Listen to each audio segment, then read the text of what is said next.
नमस्कार, मैं डॉक्टर गंगाराम पांडे अपने YouTube चैनल संस्कृत मंदाकिनी पे आप सभी का स्वागत करता हूं। हम लोग अजंत पुल्लिंग प्रकरण पढ़ रहे थे और अजंत पुल्लिंग प्रकरण में राम शब्द की सिद्धि चल रही थी। राम शब्द की सिद्धि करते हुए हम लोग द्वितीय विभक्ति मतलब रामम रामौ रामान यहाँ तक सिद्ध किए थे, यहाँ तक के सूत्रों को पढ़े थे। इसके बाद आज तृतीय विभक्ति मतलब रामेण रामाभ्याम रामैहि, इन ये जो आगे के जो प्रयोग हैं इन प्रयोगों को हम सिद्ध करेंगे। तो सीधे अपने विषय पर चलते हैं। ध्यान रखना कि जो लोग नए हैं चैनल पर, जैसे होते हैं कि नए आते हैं वीडियो देखते हैं, तो नए हैं तो आप थोड़ा सा सब्सक्राइब और लाइक शेयर कर दिया करिए, ताकि जिसको ज़रूरत हो, जो और पढ़ना चाहता है वहाँ तक उनके पास तक ये वीडियो पहुँच जाए। तो थोड़ा सा इस चीज़ का ध्यान रखिए। और तो आपसे कुछ चीज़ मांग नहीं रहे हैं, बस यही है कि सब्सक्राइब कर दीजिए, तो थोड़ा सा हमको भी ये रहेगा कि कुछ और भी मतलब जो बच्चे हैं जो पढ़ना चाहते हैं वहाँ तक वीडियो पहुँच जाएंगे। तो इसी के साथ में अपने विषय पर हम प्रवेश करते हैं। आज हमारा जो सूत्र है जिसको आज हम पढ़ेंगे, सूत्र है टा गसि गसामिनात् स्याः। टा गसि गसामिनात् स्याः, टा गसि गसा गसाम इन आत् स्याः। ठीक है, तो यहाँ पर टा गसि गसामिनात् स्याः सूत्र है। यह सूत्र क्या करता है कि अदंताट्टात्, इसकी वृत्ति है कि अदंताट्टादि नाम इनादयः स्युः। अदंतात, अदंतात का मतलब होता है अदंत अंग से परे। अदंतात मतलब यहाँ इससे वृत्ति से अर्थ लगाना, अदंतात का मतलब होता है अदंत अंग से परे। टादी नाम, टादी नाम मतलब टा आदि नाम। तो टा आदि नाम का मतलब आएगा तीन, टा गस और गस, टा गस गस। ठीक है, तो टादी नाम के द्वारा किनका ग्रहण होना है? टा का। और टा मतलब तृतीया के एक वचन में जो प्रत्यय आता है, और गसी मतलब पंचमी के एक वचन में, और गस मतलब षष्ठी के एक वचन में। इनको टादी नाम को इन आत् स्याः मतलब क्रम से, इन मतलब टा को क्या होगा? टा को होगा इन। ठीक है, टा को इन और गसी, टा को इन गसी, गसी को आत और स्या,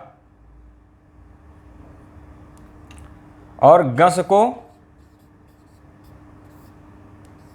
स्या। इस चीज को क्रम से याद कर लेना। ठीक है, मतलब टा को क्या होगा? इन होगा, टा को इन और गस को आत और गस को स्या। ठीक है, इसका ये सूत्र का मतलब टा, यहां पर देखो ये टा है, टा को होना है इन, ये यहीं से लिखा है, गस को आत और गस को स्या। ये सूत्र से ही इसको लगा सकते हो। बाकी यहां पर वृत्ति में है कि अदंताद मतलब अदंत अंग से परे टादी नाम मतलब टा गस गस। टादी नाम के द्वारा तीन लेना है, तीन विभक्ति, टा गस गस। और टा गस गस को क्रम से इन आत स्या, यही सूत्र में ही है। इन मतलब टा को क्या होगा? इन होगा, गस को आत होगा और गस को स्या आदेश होगा। ये क्रम से ये आदेश होते हैं। तो ये इस चीज इसका तो विधान करने वाला सूत्र है, मतलब इन आदि का इन आत स्या आदेश विधायकम विधि सूत्र है ये सूत्र। तो ये सूत्र अदंत अंग से परे टा को इन, गस को आत और गस को स्या आदेश करता है। इसको बढ़िया से नोट कर लेना, क्योंकि ये सूत्र बहुत महत्वपूर्ण सूत्र है। जब रामात रामाद बनाओगे तब ये सूत्र लगेगा, और जब रामस्य बनाओगे तब ये सूत्र लगेगा। तो तीन जगह लगेगा, रामेण में लगता है और रामात रामाद में लगता है, और कहाँ लगता है? रामस्य में लगता है। तो इन तीन जगह पे ये सूत्र काम करता है। तो टा को क्या होता है? इन होता है। ठीक है, अब देखो अब क्रम से क्या लगाना है। अब इसके बाद प्रयोग लगाते हैं। तो प्रयोग में क्या है कि रामेण बनाना है हमको। जैसे ये इसमें लिखा है ऋत्वम रामेण, ऋत्वम मतलब ऋत्व होकर कि क्या बनता है? रामेण बनता है। तो रामेण में क्या कर देना है कि जैसे राम शब्द है, राम शब्द से वही अर्थवत धातु प्रत्यय प्रातिपदिकम से प्रातिपदिक संज्ञा, ज्ञाप प्रातिपदिकात् प्रत्यय परश्च सुपो धातु प्रातिपदिक यो हो सुपह द्वेक यो द्विवचनैक वचने, इन सूत्रों को लगाते हुए, ठीक है, मतलब अर्थवत धातु प्रत्यय से प्रत्यय प्रातिपदिकम से प्रातिपदिक संज्ञा करना है। प्रातिपदिक संज्ञा जिसकी हो जाती है तो ज्ञाप प्रातिपदिकात्, एक ये सूत्र है, एक सूत्र है प्रत्यय, एक सूत्र है परश्च। ये सूत्र अधिकार सूत्र हैं, इनको अधिकार मान करके, ठीक है, सुपो धातु प्रातिपदिक यो से फिर क्या करना है? विभक्ति लाना है। विभक्ति लाने के लिए उसमें भी एक सूत्र है सुपह। सुपह सूत्र कहता है तिंगस त्रीणि त्रीणि वचनानि, एक वचन द्विवचन बहुवचन संज्ञानि स्युः। वो एक वचन द्विवचन बहुवचन संज्ञा का विधान करता है। द्वेकयोः द्विवचनैक वचने, ये सूत्र है। ये सूत्र जो है तो द्वितीय की विवक्षा में द्विवचन, एकत्व की विवक्षा में एक वचन। तो यहां पर तृतीया के एकत्व की विवक्षा करना है। तृतीया के एकत्व में क्या आएगा, यहां पर टा आएगा। ठीक है, तृतीया के एक वचन में क्या आएगा, टा। समझ में आया। टा में क्या होता है, एक सूत्र है हम लोग पढ़े थे चुटू। चुटू जो सूत्र है, यह सूत्र क्या करता है, चुटू चवर्ग, ये मतलब चू मतलब चवर्ग, टू मतलब टवर्ग। चू मतलब चवर्ग, चा छा जा इया, टू मतलब टवर्ग, इनकी क्या करता है, इत संज्ञा करता है। टवर्ग है, आदि में है, प्रत्यादौ चुटो इतो इस्तः। इसकी वृत्ति है कि प्रत्यादौ मतलब प्रत्यय की आदि में स्थित चवर्ग और टवर्ग की इत संज्ञा होती है। ऐसा कौन कहता है, चुटू कहता है। प्रत्यय है टा। टा में आदि में कौन है, टा ही है। टा की इत संज्ञा हो जाती है, क्या बचता है, केवल आ। समझ में आया। टा की इत संज्ञा हो जाएगी तो क्या बचेगा, केवल आ बचेगा। तो राम आ, ऐसी स्थिति रहती है, राम आ। ठीक है, राम आ में ही क्या है, टा है, वो टा के स्थान पर ही आ हुआ है। तब ये सूत्र लगा देना है, टा गसी गसामी नाथस्या। इसी स्थिति में इस सूत्र को लगाना है, टा गसी गसामी नाथस्या। ये कहता है कि अदंत अंग से परे टादी नाम इनादया स्युहु। ठीक है, अदंत अंग कौन हुआ, राम। अदंत अंग राम इसलिए हुआ क्योंकि यस्मात् प्रत्यय विधिस् तदादि प्रत्यंगम एक सूत्र था जो पिछली कक्षा में हम लोगों ने पढ़ा था कि यह प्रत्ययो यस्मात् कृते तदादि स्वरूपम तदादि शब्द स्वरूपम तस्मिन् अंग संयम स्यात्। इस प्रकार से उसकी वृत्ति है। तो टा प्रत्यय किससे हुआ है, राम शब्द से हुआ है। राम शब्द की ही क्या हो जाती है, अंग संज्ञा होती है। तो अदंत अंग कौन हुआ, अदंत भी है क्योंकि राम में मकार उत्तरवर्ती आकार है। तो अदंत अंग कौन हुआ, राम। इससे परे कौन है, टा। इससे परे कौन है, टा। टा मतलब आ। इसको क्या हो जाएगा, टा को क्या हो जाएगा, इन। टा को क्या हो जाता है, इन। तो क्या बनेगा, राम इन। ठीक है, जब टा को इन होगा तो प्रयोग बनेगा राम इन, ऐसे बनेगा।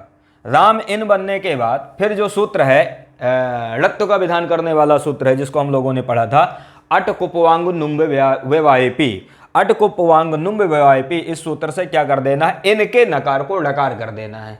ठीक है, यहां पर आद गुणा से गुण कर दो, आ ई मिलके गुण हो जाएंगे तो रामेन ऐसा बन जाएगा।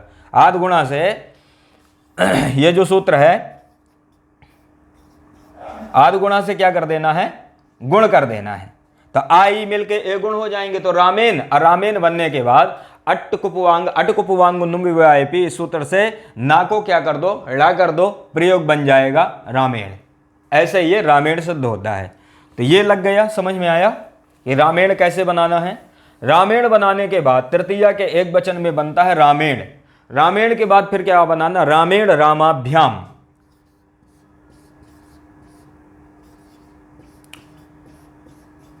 तृतीया के द्विवचन में बनता है रामाभ्याम। चतुर्थी के द्विवचन में भी रामाभ्याम और पंचमी के द्विवचन में भी रामाभ्याम। ये तीनों जगह पे रामाभ्याम ही बनता है। एक बार ही सिद्ध कर लो, वही मतलब पूरी प्रक्रिया वही है। एक बार याद रख लो कि जो सूत्र लगते हैं वैसे ही इनको जो तो आगे के तृतीया, रामेण रामाभ्याम रामैः, रामाय रामाभ्याम रामेभ्यः, रामात रामाभ्याम रामेभ्यः। तो ये तीनों में रामाभ्याम आता है। एक ही जो यहां पर सूत्र लगेंगे वही सूत्र लगभग सभी में लगेंगे। तो अब यहां पर क्या होता है कि रामाभ्याम में क्या करना है, रामाभ्याम में क्या करना है कि अब यहां पर एक दीर्घ विधायक सूत्र आता है।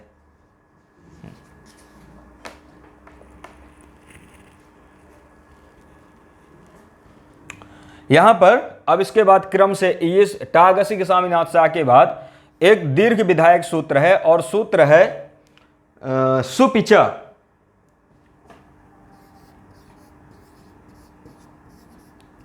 सुपिचा, सुपि सप्तम्यंत पद है और चा व्य पद है, दो सूत्र हैं, दो पद हैं इस सूत्र में। सुपिचा ये सूत्र है। सुपिचा सूत्र कहता है, इस सूत्र की वृत्ति में है कि यं यादव सुपि अतोंगस्य दीर्घा, यं यादव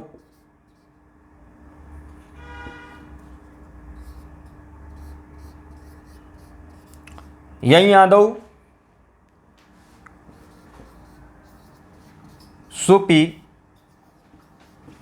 अतोंगस्य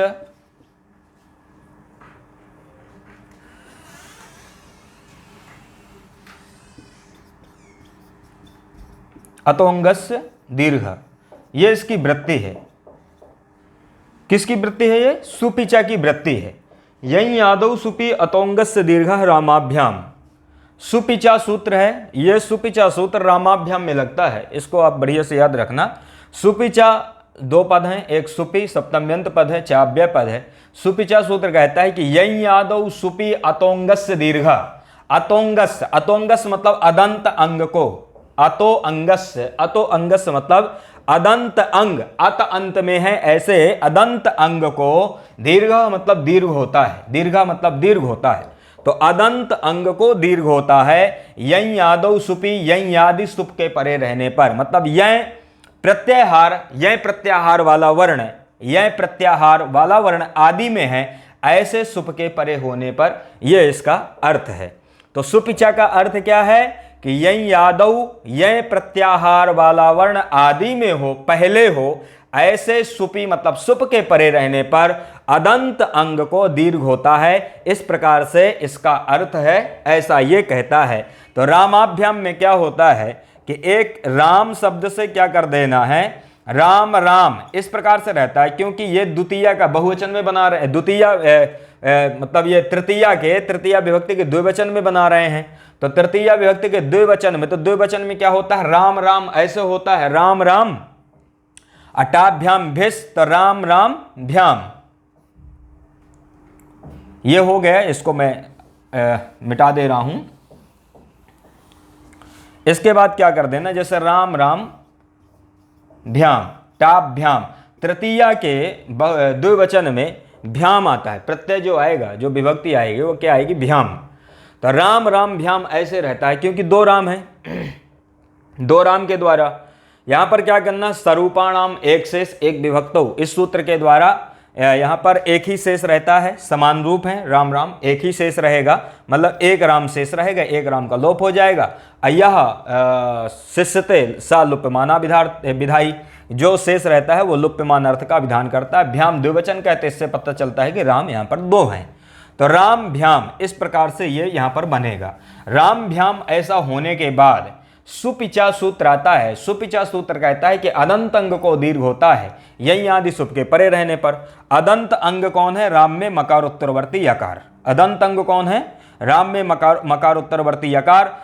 अदंत अंग को दीर्घ होता है, मतलब इस आकार को दीर्घ होगा यही आदि सुप के परे रहने पर, यह सूत्र ऐसा कहता है। तो यही आदि मतलब यह प्रत्याहार, यह प्रत्याहार आदि में है ऐसे सुप के परे रहने पर। तो यह प्रत्याहार कहां से, हयवरट, हयवरट के यकार से, कपय, कपय ना, हयवरट लण यमगणनम झभई घट, झभई झभई घटदस जब घटदस खप छटत चटतो कपय सस सरल। तो हयवरट लण यमगणनम झभई, झभय, झभय के यकार तक जाएगा तो उस समय क्या हो जाएगा कि भा आ जाएगा, झभय में भा, झ भय यहीं तक जाता है यह प्रत्याहार, तो भा आ जाएगा।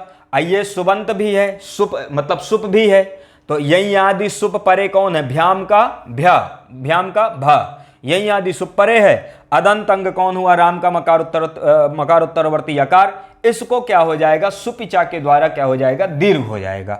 जब दीर्घ हो जाएगा तो प्रयोग बनेगा रामाभ्याम, ऐसे लगा लेना है, ये ऐसे बनेगा। इसी प्रकार तृतीया के द्विवचन में हुआ ये, इसी तरह से चतुर्थी के द्विवचन में भी यही है, सेम यही है, यही सूत्र लगेगा। पंचमी के द्विवचन में भी लगा लेना, बार बार लगाने की आवश्यकता नहीं पड़ेगी। तो बन गया रामेण रामाभ्याम। इसके बाद बनाना है रामैहि। तो रामैहि, देखो रामैहि कहाँ बनता है, तृतीया के बहुवचन में। तो तृतीया के बहुवचन में बनता है रामैहि। राम से क्या बनता है, रामैहि, बालक से बालकैहि, और श्याम से श्यामैहि, इसी तरह से घनश्याम से घनश्यामैहि। तो ये मतलब ऐसे जो तो इनको सिद्ध कर लेना है। रामैहि में क्या होता है, तृतीया का बहुवचन है, तृतीया के बहुवचन में वही बहुवचन है, तो स्वाभाविक बात है कि यहां पर राम, राम, राम। तृतीया के बहुवचन में विभक्ति क्या है, प्रत्यय क्या है, टाभ्याम भिस, टाभ्याम भिस। तो तृतीया के वचन में विभक्ति क्या है, भिस। तो राम राम राम भिस। यहाँ पर स्वरूपाणाम एक शेष एक विभक्तौ, स्वरूपाणाम एक शेष एक विभक्तौ के द्वारा क्या कर देना है कि समान रूप है, समान रूप में एक ही शेष रहेगा, अन्य का लोप हो जाएगा। तो अन्य का जब लोप होगा एक ही राम शेष रहेगा, तो क्या बनेगा, राम भिस। यहाँ या शिष्यते सालुप माना था विधाई, यहाँ पर भिस है, तृतीया का बहुवचन है। इससे ही पता चलता है कि राम यहाँ पर बहुत है। राम भिस ऐसा होने के बाद जब राम भिस बना लोगे तो ऐसी स्थिति में क्या होता है कि यहां पर एक सूत्र आता है, ऐस आदेश विधायकम विधि सूत्र है, अतो भिस ऐस। बहुत महत्वपूर्ण सूत्र है, ये सूत्रों को याद रख लेना, बहुत महत्वपूर्ण सूत्र है। अतो भिस, अतो भिस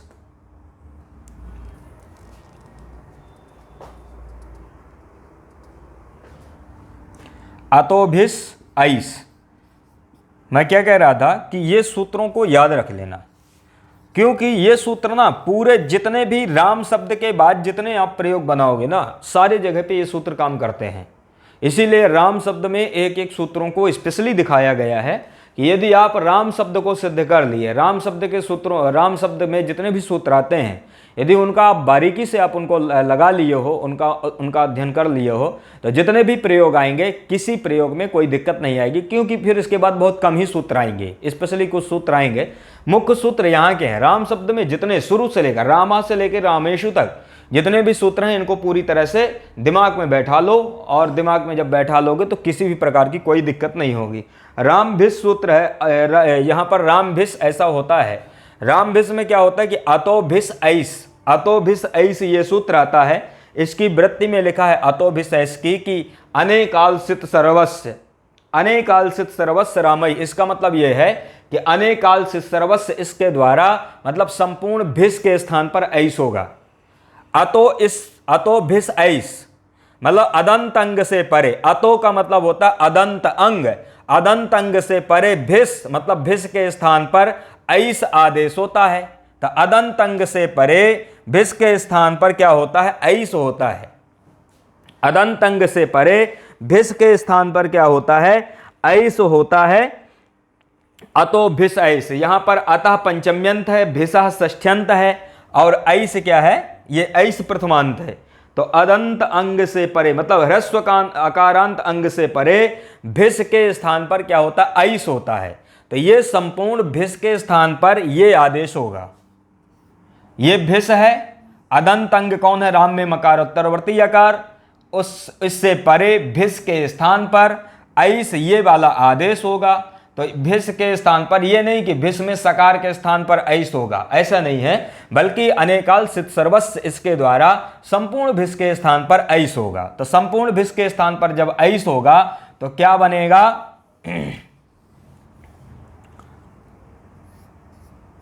राम ऐस, इस प्रकार से बनेगा। तो राम ऐस ऐसा बनने पर, जब राम ऐस ऐसा बन जाएगा तो यहां पर फिर क्या होता है, राम ऐस में वृद्धि रेचि से वृद्धि होती है।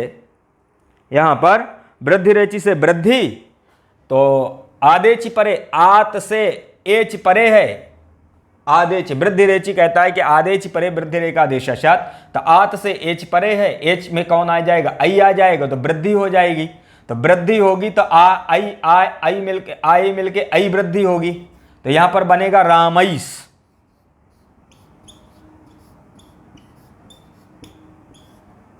रामैस ऐसा बन जाएगा जब वृद्धि होगी वृद्धि रेचि से। सूत्र है वृद्धि रेचि, ये सूत्र है। इससे क्या हो जाएगी, वृद्धि होगी तो बनेगा रामैस। रामैस बनने के बाद फिर क्या कर देना है, सस जुसो रू, एक सूत्र है सस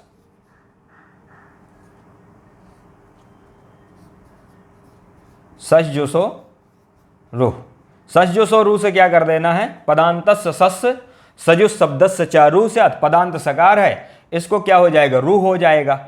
सा को क्या होगा, रू, और रू होने के बाद उपदेश से अजनुनासिक इत से रू में उकार की संज्ञा रा बचेगा, तो राम रामई, राम रा, राम रा, रामई रा, इस प्रकार से होता है। और यहां पर क्या हो जाएगा, रा को खरवसानी और विसर्जनीय, खरवसानियो विसर्जनीय से क्या हो जाएगा, विसर्ग हो जाएगा। तो रामैस, रामैस को ससजुसो रू से रू हो जाएगा, रू में उकार की संज्ञा रा, और रा को क्या होगा, खरवसानियो और विसर्जनीय से विसर्ग हो जाएगा। विसर्ग होने के बाद क्या बनेगा, रामई ही, विसर्ग होने के बाद बनेगा रामई। तो एक वृद्धि रेची लगता है, यहां पर स्पेशल रामई में सूत्र लगता है, स्पेशल सूत्र है अतोभिस ऐस, अदंत अंग के अदंत अंग से परे भिस को ऐस होता है। रामैस, रामैस बनने के बाद वृद्धि रेची से वृद्धि कर देना, राम वृद्धि रेची से वृद्धि होगी तो रामैस, रामैस में सस जो सो रू से सकार को, रामैस के सा को रू हो जाएगा, और रू को क्या होगा, खरबसानी और विसर्जनीय से विसर्ग हो जाएगा, तो बन जाएगा रामई ही। इस प्रकार से यहाँ पर रामई प्रयोग सिद्ध हो जाएगा। तो ये इस प्रकार से आपको पूरी प्रक्रिया लगा लेना। सूत्र और प्रक्रिया लगाने का जो क्रम है कि कोई प्रयोग बनता कैसे है, यदि आप ये क्रम बढ़िया से दिमाग में बैठा लिए, किसी भी एग्जाम में लिखो, किसी भी एग्जाम में इसको बढ़िया से आप लिख सकते हो, किसी प्रकार की कोई दिक्कत नहीं होगी। यही प्रक्रिया है। अब इस ढंग से नहीं लिखोगे तो कौन से, कोई विधाता ब्रह्मा द्वारा गढ़ी कोई विधि थोड़ी है जो अलग से लिख के लाओगे। तो कोई कह दिया कि भाई ऐसे नहीं ऐसे लिखो, ऐसे नहीं ऐसे लिखो, जो क्रम है उस क्रम से लिख दो। एक तो ये सीधे लिख दो जो अब क्रम पढ़ाते हैं, यह तो एक क्रम मैंने वो वाला बताया था कि यहाँ पर प्रक्रिया, यहाँ पर जो तो प्रयोग लगाते जाओ, जैसे राम है, सु है, और वहाँ पर जो तो इसके बाद जो तो सूत्र रखते जाओ कि स्वजस अमौट षष्ठाभ्याम भिस, या ज्ञा प्रातिपदिकात प्रत्यय परस्य, एक साइड में सूत्रों को रखते जाओ, एक साइड जो तो प्रक्रिया दिखाते जाओ क्रम से। एक ये है, ये तो इसी क्रम से लिखो जो क्रम बनता है, जो सब लगभग सब लोग इसको मतलब बतलाते हैं। अलग से कोई इसके अलावा कोई यदि यहाँ वहाँ करते हो तो मुझे लगता नहीं कि उतना ज़्यादा सही रहता है। तो रामेण रामाभ्याम रामई, ये यहाँ पर यहाँ तक हम लोगों ने लगा लिया। रामई बनने के बाद फिर यहाँ चतुर्थी विभक्ति में आते हैं। चतुर्थी विभक्ति में चतुर्थी संप्रदाने चतुर्थी का विधान होता है। तो अब यहाँ पर क्या होता है कि रामाय प्रयोग बनाना है। रामाय, रामाय में क्या होता है कि ये चतुर्थी का एक वचन में क्या बनता है, रामाय। तो रामाय में भी यहाँ पर राम शब्द है, और राम शब्द से चतुर्थी के एक वचन में विभक्ति क्या है, प्रत्यय क्या है, गे, गेभ्याम भ्यस। तो राम गे, ऐसी स्थिति रहती है चतुर्थी के एक वचन में राम शब्द से। बाकी देखो वही सूत्र लगा लो, राम शब्द अर्थबद्ध धातु प्रत्यय प्रातिपदिकम, प्रातिपदिक संज्ञा, ज्ञाप प्रातिपदिकात प्रत्यय परश्च, इन तीनों सूत्रों का अधिकार से स्वजस अमौर षष्ठाभ्याम भिस, इसके द्वारा गे, और फिर यहाँ पर सुपहा, ये सूत्र लगा लो, और द्वे कयो द्विवचनैक वचने, ये सूत्र लग जाएगा। ये सूत्र लगने के बाद स्थिति आएगी राम गे। राम गे में क्या होता है कि एक सूत्र आता है गेरिया,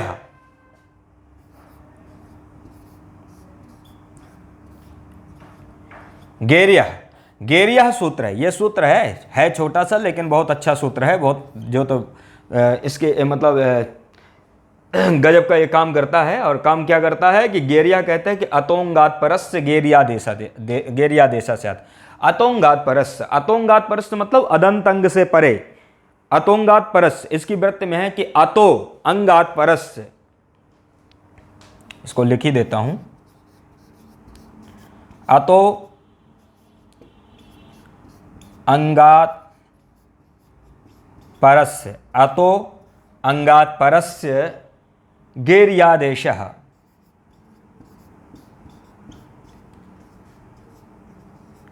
गेर्यादेशः श, इसका मतलब यह है अतो मतलब अदंतंग या ह्रस्व अवर्णांत से, ह्रस्व अवर्णांत से अतोंगात परस, ऐसे ह्रस्व अवर्णांत अंग से परे, ह्रस्व अवर्णांत या ह्रस्व अकारांत या अदंत अंग से परे, गेर्यः मतलब गे के स्थान पर या आदेश होता है। तो गेर्यः, गेह यह सूत्र से ही लगा लो, गेह यह, गेह यह मतलब गे के स्थान पर या होता है। गेह यह मतलब गे के स्थान पर गे, गे अंगा, तो गे के स्थान पर, गे क्या है, षष्ठ्यंत है, यह प्रथमांत है, तो गे के स्थान पर या आदेश होता है। तो गे के स्थान पर क्या होता है, या होता है। अदंत आवृत्ति में लिखा है कि अतो अंगात परस्य, मतलब अदंत अंग से परे गेर यादेशः स्यात्, गेह या आदेशः स्यात्। अदंत अंग से परे गे के स्थान पर या आदेश होता है। अदंत अंग कौन हुआ, राम, राम में मकार उत्तरवर्ती यकार, और उससे परे कौन है, गे, अज्ञे को क्या हो जाएगा, या, गे के स्थान पर क्या होगा, या, तो गे के स्थान पर हो जाएगा या, ये ऐसी स्थिति रहती है, ये कहता है ये सूत्र। तो गे के स्थान पर क्या हो जाता है, या हो जाता है। इसको बढ़िया से समझ लेना कि गे के स्थान पर या कैसे आया, सूत्र है गेरिया, ये सूत्र जो होता है गे के स्थान पर या करता है तो बन जाता है राम या। राम या बनने के बाद राम या बनने के बाद फिर क्या होता है कि एक सूत्र आता है स्थान वदादेशो अनल विधौ।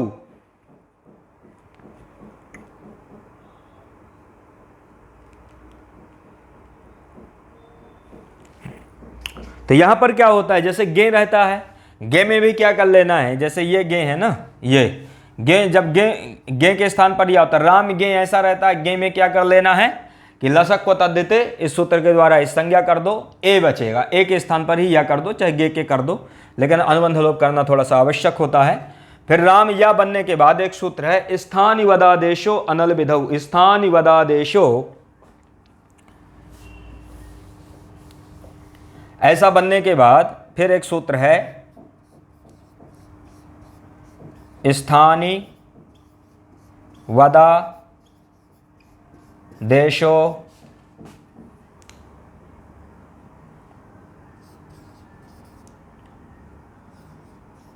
अनल विधौ।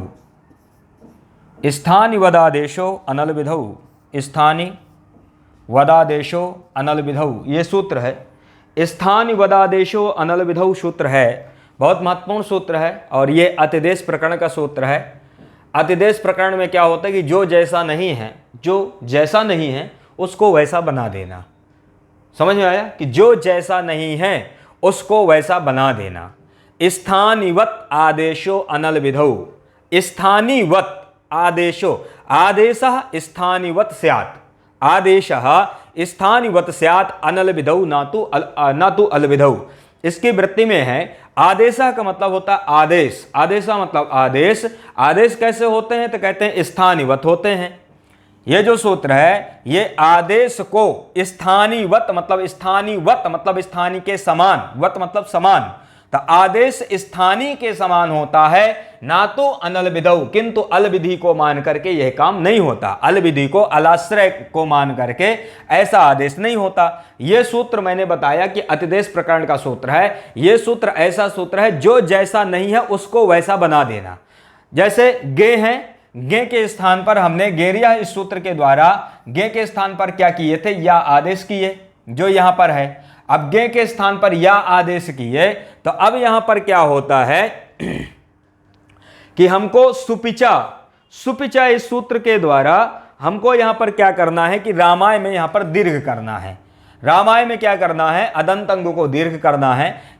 सुपिचा सूत्र कहता है कि ययादो सुपि परे अतोंगस्य दीर्घा स्यात्, ययादि सुप के परे रहने पर, ययादि सुप के परे रहने पर अदंत अंग को दीर्घ होता है, ऐसा ये सूत्र कहता है। तो अब यहां पर क्या कहते हैं, सुप, ये जो गे के स्थान पर या आदेश जो हुआ है, ये या सुप नहीं है, जो या है सुप नहीं है। सुप तो केवल गे था, सुप कौन है, गे, क्योंकि गेभ्याम सुप विभक्ति में गे आता है, ना कि या। अब जब या आता ही नहीं है तो सुपिचा के द्वारा दीर्घ नहीं हो रहा था। ऐसी स्थिति में यह सूत्र आया। ऐसने कहा कि भैया आदेशा स्थानिवत स्यात्, कि आदेश जो होता है वो स्थानी के समान होता है। मतलब जो यहां पर हम गे के स्थान पर जो या आदेश किए हैं, या आदेश किसके समान हो जाएगा, गे के समान हो जाएगा। या आदेश किसके समान होगा, गे, मतलब या के स्थान पर गे ऐसा दिखने लगेगा।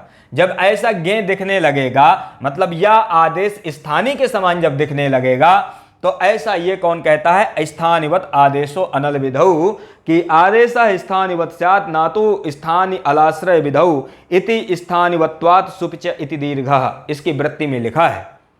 तो यह सूत्र क्या कहता है कि आदेश स्थानीय के समान होता है, और आदेश स्थानीवत स्थानीय के समान होता है, ना तो अलविदौ मतलब अलाश्रय को मान करके। ये ऐसा नहीं होता अलाश्रय विधि को छोड़ करके। तो ऐसी स्थिति में क्या होगा कि जो गे के स्थान पर जो या आदेश हुआ है वो या आदेश इसके समान दिखने लगेगा, मतलब वो गे जैसा दिखने लगेगा। क्योंकि जो सूत्र है वो इसकी आवश्यकता क्यों पड़ी?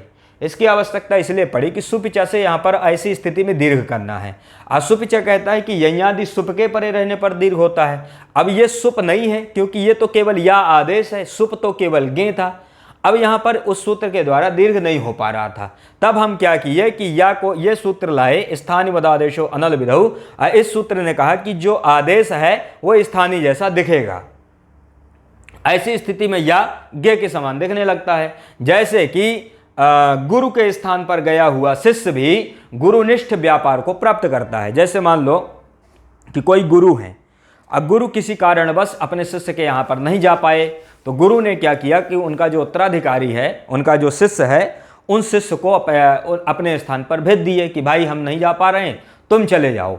तो वो जो शिष्य है जो गुरु के स्थान पर आया है, वो शिष्य भी गुरुनिष्ठ जो व्यापार है, गुरुनिष्ठ मतलब कि पैर धुलवाना, गुरु के समान सम्मान पाना, ये अधिकार शिष्य भी प्राप्त कर लेता है। इसी तरह से जैसे पुत्र है तो पुत्र भी पितानिष्ठ धर्म को प्राप्त करता है। मतलब कुछ काम ऐसे होते हैं जो ऑटोमेटिक उसको पिता के मिल जाते हैं। जैसे संपत्ति पे अधिकार, मतलब पिता की संपत्ति पे पुत्र का स्वाभाविक अधिकार है कि अपने आप वो उस पुत्र का जो होता है पिता की संपत्ति पर अधिकार होता है। ऐसी ही स्थिति होती है कि जो या होगा मतलब आदेश जो होता है वो स्थानीय के समान होता है। जब स्थानीय के समान हो जाएगा तो सुपिचा इस सूत्र के द्वारा, सुपिचा इति दीर्घा यहाँ पर लिखा हुआ है इसकी वृत्ति में, सुपिचा इस सूत्र के द्वारा यहाँ पर क्या कर दो, दीर्घ कर दो। जब दीर्घ कर दोगे राम के आको दीर्घ हो जाएगा तो बन जाएगा रामाय, ऐसा बन जाएगा। लग गया? दीर्घ होने के बाद क्या बन जाएगा, रामाय। इस प्रकार से ये प्रयोग रामाय भी सिद्ध होता है। रामाभ्याम हमने बतलाया ही था कि रामाभ्याम में यही कर देना है, रामभ्याम सुपिचा से दीर्घ कर दो, बन जाएगा रामाभ्याम। तो चतुर्थी के भी द्विवचन में रामाभ्याम सिद्ध हो जाएगा। इसी तरह से पंचमी के द्विवचन में भी रामाभ्याम बना लेना। मुख्य रूप से यहाँ पर रामाय बनता है। रामाय में कौन सूत्र लगते हैं आपको ये ध्यान देना है। एक स्पेशली सूत्र आता है गेरिया, ये सूत्र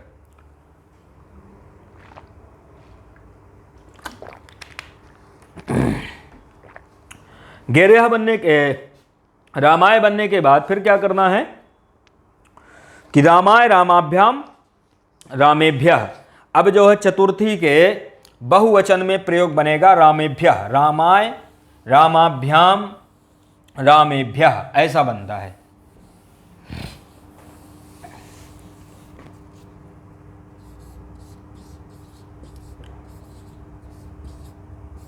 अब बनाना है हमको क्या, रामेभ्यः। रामेभ्यः में क्या है कि ये चतुर्थी का बहुवचन है तो इसका मतलब बहुत सारे राम हैं। अब बहुत सारे राम में राम राम राम, अब फिर गेभ्याम भ्यस, तो भ्यस तो राम राम राम भ्यस, इस प्रकार से रहेगा। तो यहाँ पर क्या कर देना, स्वरूपाणाम एक शेष, एक विभक्तों के द्वारा एक ही शेष रहेगा, अन्य का क्या होता है, लोप हो जाता है। तो अन्य का लोप होगा तो प्रयोग क्या बनेगा, राम भ्यस, राम भ्यस, ऐसे रहेगा। राम भ्यस ऐसी स्थिति में क्या होता है कि अब यहां पर एक स्पेशल सूत्र आता है। स्पेशल सूत्र कौन है, बहुवचने झल्लेत।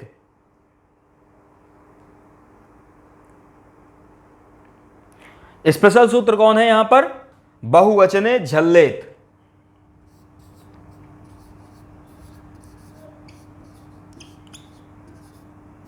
बहुवचने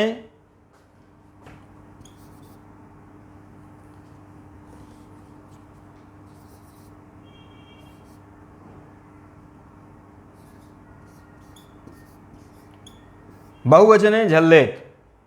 बहुवचने झल्लेत जो सूत्र है, यह सूत्र है बहुवचने झल्लेत। अब बहुवचने झल्लेत सूत्र कैसा है, एत तो विधायक सूत्र है। यह क्या करता है, एत तो का विधान करता है। राम भ्यस ऐसी स्थिति में आपको सूत्र लगाना है। चतुर्थी के बहुवचन को हम सिद्ध कर रहे हैं। चतुर्थी के बहुवचन में राम भ्यस बहुवचने झल्लेत सूत्र आएगा। बहुवचने झल्लेत सूत्र कहता है कि झलादौ बहुवचने, ध्यान देना इसकी वृत्ति में लिखा है झलादौ बहुवचने सुप्यतो अंगस्य एकारः स्यात्। झलादौ बहुवचने मतलब झलादि बहुवचन के परे होने पर, झलादि बहुवचन सुप के परे होने पर ऐसा आएगा। झलादि बहुवचन सुप के परे रहने पर अदंत अंग के अंत के स्थान पर एकार होता है।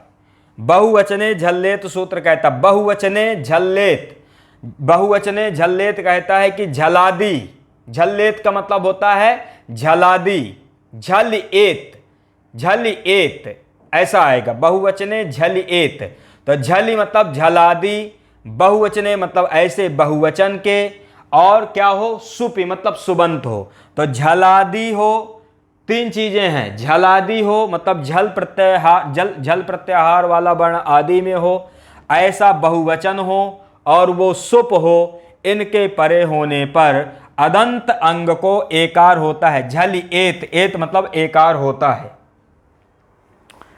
तो लग गया ये कि झलादि बहुवचन और सुप के परे रहने पर अदंत अंग को एकार होता है। तब बहुवचने झल्लेत बहुवचने सप्तम्यंत, झलि सप्तम्यंत एत प्रथमांत, क्योंकि एत आदेश क्या है, इसका विधान ही करना है। तो ये समझ में आ गया। इस सूत्र में 3 पद हैं, तो इसकी 3 शर्तें हैं कि झलादि हो, झल प्रत्याहार वाला वर्ण आदि हो। अब यहाँ पर देखो राम भ्यस में, यहाँ पर भ्यस में आदि में क्या है, भा है। अब भा झलादि में झल प्रत्याहार में आता है कि नहीं, तो देखो झल कहाँ से, झभें घड़धस झभें, तो झभें में पहले ही आ जाएगा, झभें भकार आ जाता है। झलादि है, बहुवचन भी है क्योंकि भ्यस कहाँ आता है, बहुवचन में है। तो झलादि बहुवचन और क्या हो, सुप हो, तो सुबंत भी है। भ्यस क्या है, सुबंत भी है। ऐसे झलादि बहुवचन के परे होने पर अदंत अंग कौन हुआ, राम का मकारोत्तरवर्ती यकार। इसको क्या करता है ये सूत्र, एत्व करता है, मतलब एत्व का विधान करता है। एत्व का विधान करेगा तो क्या बन जाएगा, रामे, ऐसा बन जाएगा। एत्व होने के बाद क्या बनेगा, रामे भ्यस।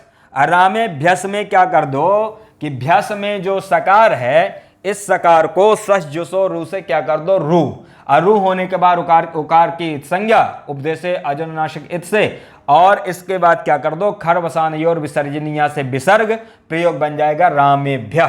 ऐसा यहां पर प्रयोग सिद्ध हो जाएगा। तो ऐसा होने पर प्रयोग क्या बनेगा, रामेभ्य, रामेभ्य। तो ये भी बन गया, ये भी सिद्ध हो गया रामेभ्य। तो रामाय रामाभ्याम रामेभ्य, ये प्रयोग यहां पर हमारे क्या हुए, सिद्ध हो गए। तो चतुर्थी विभक्ति हो गई पूरी। चतुर्थी के बाद आते हैं पंचमी में। पंचमी में क्या बनता है, रामात रामाद, रामात और क्या बनता है, रामाद। एक ही है, मतलब ये ता को दा हो जाता है यहां पर। रामात रामाद, ये यहां पर 2 प्रयोग बनते हैं। तो रामात रामाद यहां पर क्या होता है, यहां पर एक जो बहुवचने झल्लेत सूत्र हम लोगों ने पढ़ा है, बहुवचने झल्लेत सूत्र में एक प्रत्युदाहरण आता है। प्रत्युदाहरण है कि सुपिकिम पचध्वम, कि आप ये जो कह रहे हो कि झलादि बहुवचन सुप के परे रहने पर अदंत अंग को एकार होता है, तो ऐसा आप क्यों कह रहे हो। तो मान लो यदि सुबंत नहीं कहेंगे तो पचध्वम। अब पचध्वम क्या है, ध्वम क्या है, ये तिगंत है। तिगंत है तो यदि हम सुबंत नहीं कहेंगे तो तिगंत में भी एकार पचेध्वम इस प्रकार से अनिष्ट रूप बनेगा। तो इसलिए हमने सुबंत कहा, ताकि ये सुबंत में ही ये एत्व का विधान हो। तो पचध्वम में एत्व नहीं होता।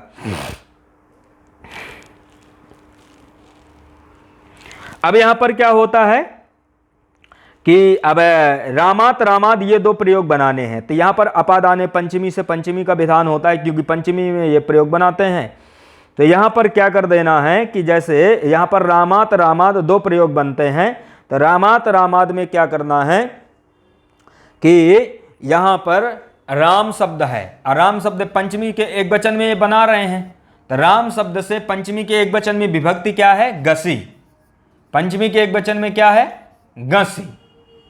समझ में आया, पंचमी के एक वचन में गसी ऐसा प्रत्यय लाओगे तो राम शब्द से क्या होगा, गसी प्रत्यय होगा। गस में क्या होना है, गकार की इत संज्ञा, और सकार का जो इत संज्ञा होती है लेकिन ना विभक्त हो तुष्मा, इस सूत्र के द्वारा यहां पर इसका जो तो निषेध होता है। तो राम यहां पर अस, राम अस इस ऐसा होगा। हाँ, यहां पर गस में गकार की लसक को तद्धिते, लसक को तद्धिते से संज्ञा, और यहाँ पर सकार की भी हलंत्यम से होती है, लेकिन ना विभक्त तुष्मा से विभक्तिश्च से विभक्ति संज्ञा और ना विभक्त तुष्मा से इसका निषेध होता है। तो राम अस, इस प्रकार से भी इसको कर सकते हो, राम असे। राम अस ऐसा होने पर क्या होता है कि एक सूत्र है टा गसी गसामीनाथ स्या, ये वाला सूत्र टा गसी गसामीनाथ स्या, ये सूत्र टा को क्या करता है इन, गस को आत और स्या को गस को स्या, ऐसा ये क्रम से करता है। यही सूत्र क्या कर देगा, गस को क्या कर देगा आत, तो गस को क्या हो जाता है आत। तो ये जो गसी है, इस गस के स्थान पर टा गसी गसामीनाथ स्या से क्या हो जाएगा आत। आत होने के बाद ऐसा बन जाएगा, आत कहां से आया, टा गसी गसामीनाथ स्या से आत आता है।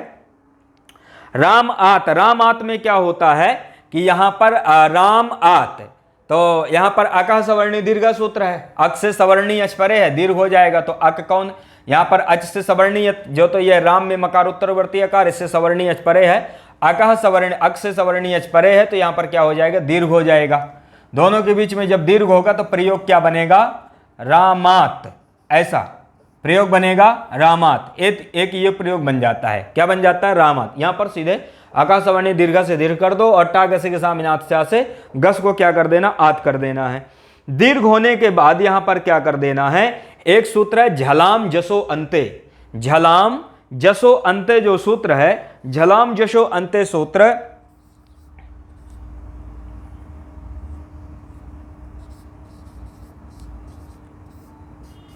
झलाम जसो अंते, झलाम जसो अंते क्या करता है, झलाम जसो झलों को जस करता है, पदांते झलाम जसासु, ये कहता है कि पद के अंत में झलों को क्या होता है जस होता है।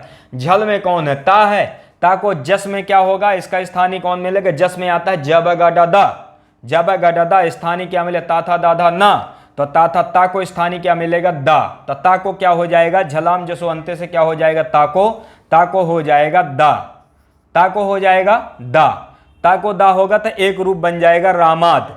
ध्यान देना, एक रूप क्या बन जाएगा रामाद, इस प्रकार से एक रूप बन जाता है रामाद। तो एक बार क्या हो जाता है, यहां पर ता को झलाम जसो अंते से जस्त हो करके दा हो जाता है। इसके बाद रामाद ऐसा बनने के बाद फिर एक नया सूत्र आता है यहां पर, नया सूत्र कौन सा है, वावसाने,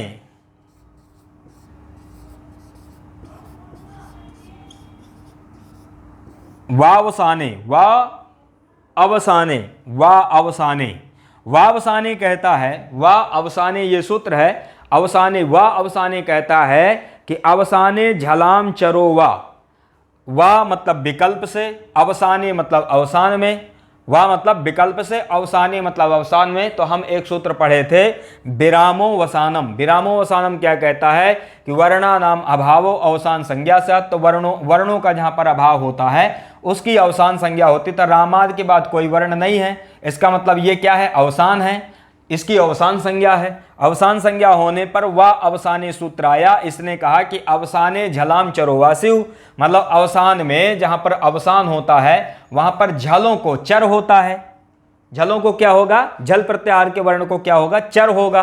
तो यहां पर झल प्रत्याहार का वर्ण कौन है दा, इसको चर में क्या हो जाएगा ता हो जाएगा, मतलब दा के स्थान पर क्या हो जाएगा ता हो जाएगा।